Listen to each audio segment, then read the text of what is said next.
It's 545,000 Iraqi troops in Kuwait, expanding their defensive lines with no sign of a pullout. Quite the contrary. From our last briefing, the number of forces, tanks, artillery pieces, and so forth has gone up, which is certainly not consistent with their withdrawal. And at the State Department, diplomacy has been replaced with mere frustration at Saddam Hussein's inflexibility. Every Foreign Minister Roland Dumas had soldiered on all day trying to keep his initiative alive. But it was clear that hope was rapidly evaporating. By the time he left the Senate Foreign Affairs Committee this evening, there was no question of him going to Baghdad. Not to Baghdad? Not to Baghdad, no. As you can see, I'm still in Paris. Been adamant that France would fight to enforce the UN's resolutions. The French do have 10,000 troops in the Gulf. How far they will be involved does remain to be seen. But there was some fighting talk tonight from the Defense Minister Jean-Pierre Chevènement. He had been considered strongly anti-war. Our troops are ready to follow the orders which will be given to them. They are excellent troops, among the best we have. Tomorrow, both houses of the French Parliament debate the Gulf. There'll undoubtedly be large majorities behind the government's decision to prepare for war, despite the strong misgivings of much of French public opinion. David Walter, BBC News, Paris. There's already been extensive consultation between the Allies over the use of force in the Gulf. The final decision rests with President Bush, although he's likely to consult some Allied leaders before authorizing the first attack. By now, General Schwarzkopf, the American commander in the Gulf, will have selected various dates for an attack, days on which he judges the conditions to be most suitable. His is the most influential military voice in this, but the authority for him to act lies with President Bush. As the leader with the largest forces committed, the decision is his, but he says not his alone. But I'll guarantee you I'm going to continue to stay in very close touch with all the key players here. The administration is. I can't do it all alone. Those key players Mr. Bush will consult are the Prime Minister, President Mitterrand and President Gorbachev, leaders of the most involved countries in the UN Security Council, and leaders of the Arab members of the coalition, President Mubarak of Egypt, President Assad of Syria and King Fahd of Saudi Arabia. But their conversations could be brief. That's because James Baker, the American Secretary of State, has already paved the way. His shuttling between the coalition leaders ensured a common view prevailed, a view reflected in the UN's authorization of force last November. I think most of the military consultations and decisions have probably already been made in terms of timing as to when to go and what the battle plans would be. I think all that really remains is a final sign-off at the political level, which basically is President Bush getting on the telephone, one final round of consultations. It's a task simplified by the small number of countries actually committing forces to offensive action. Britain is one of those, and America will lead. But most of the 28 other nationalities represented in the Gulf will only be used in support or defensive roles, which means the decision to go to war needn't be widely discussed. Well, joining me now from Dhahran in Saudi Arabia is our correspondent Brian Barron, who's with the Allied forces there. Brian, John Simpson was telling us earlier that the Iraqis expect an attack as early as Thursday night. Is there anybody there who expects it to come so soon after the deadline expires?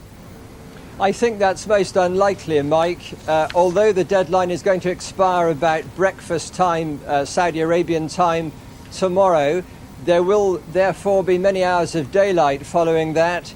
The assumption still is that the Allied Air Armada, which will carry the war, if it comes to that, to Iraq, it would be launched during the night to take advantage of sophisticated night sight devices, which give the Allies an edge over the Iraqis. So a daytime attack tomorrow, for instance, seems most unlikely. It's not really on the cards at all.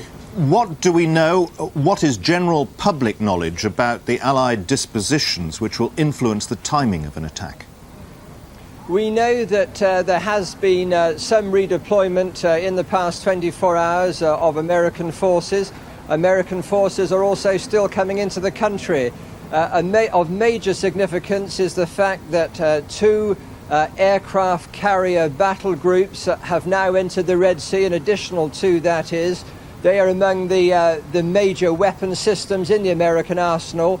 My impression is that the American commanders will, of course, want to attack at an hour of their choice, and they're not quite there yet, but we're not far off it. The White House says sooner rather than later. Brian, what's your impression, days or weeks? I think it's unlikely to be before late this week. I lean towards thinking it will be sooner because there are various difficulties if they leave it too long. Above all, preserving the fighting edge of the men who are handling the really sophisticated weapon systems like low-level bombers.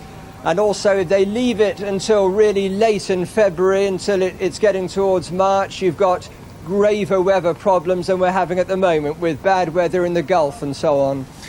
Brian Barron in Saudi Arabia, thank you. 3 leading members of the Palestine Liberation Organization, Iraq and Israel, Jordan could find itself at the very center of hostilities. The Israelis have warned that they may use its airspace if they attack Iraq. King Hussein said his conscience was clear. He'd done all he could to avoid war. Jordanians must now be prepared to sacrifice themselves. The country's 100,000 troops are on a high state of alert. And tonight's other main news, President Gorbachev has delivered a bitter attack on the nationalist leaderships of the 3 Baltic republics. And in an emotional speech to the Soviet parliament, he furiously condemned the leader of the Russian Federation, Boris Yeltsin, who he said was losing his reason. Mr. Yeltsin had said that he might have to create a separate Russian army. Mr. Gorbachev called it a deliberate provocation. In Lithuania today, the Soviet army stepped up its pressure, strengthening its patrols and setting up military checkpoints in the capital. In Estonia, thousands of pro-Moscow demonstrators took to the streets demanding the overthrow of the pro-independence administration. And tension continued to rise in Latvia, where the communists also organized a huge rally. President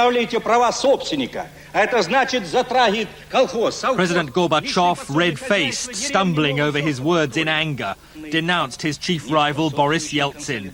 He was inciting confrontation, Mr. Gorbachev said, by supporting independence for the Baltic states and suggesting the creation of a separate Russian army. Comrade Yeltsin should be self-critical and withdraw such appeals.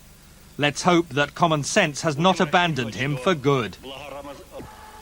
But in the Lithuanian capital Vilnius, the people are building defences against the Soviet army by digging anti-tank barriers around the parliament, which symbolises the power Lithuanians are struggling to hold. Lithuania's Foreign Minister Algirdas Saudargas is in London seeking British government support, even demanding Allied action against Iraq be postponed to stop Moscow seizing that moment to crush his people. Foreign Office Minister Douglas Hogg repeated Britain's commitment to a tough line with Moscow. The European community is already threatening to stop aid worth £500 million. Britain would like to go further.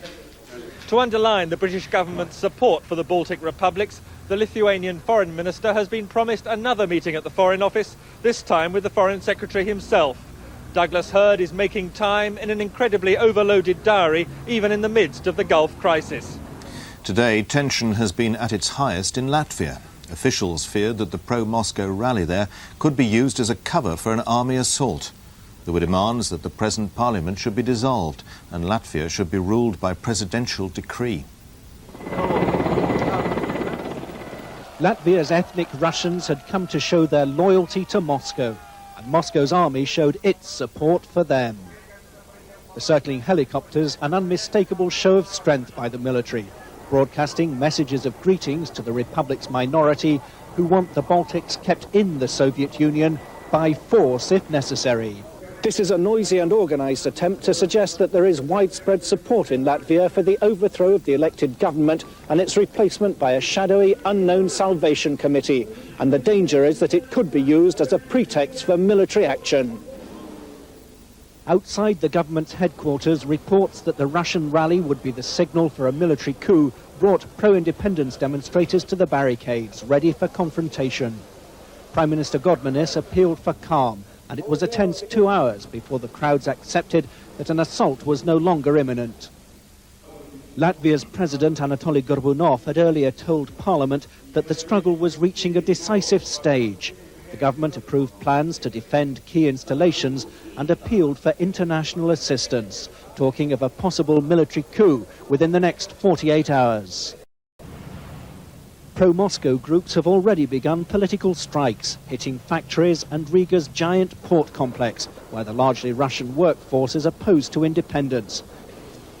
Around the Latvian parliament, defences against a possible assault are becoming stronger and more permanent, and nationalist deputies are remaining defiant.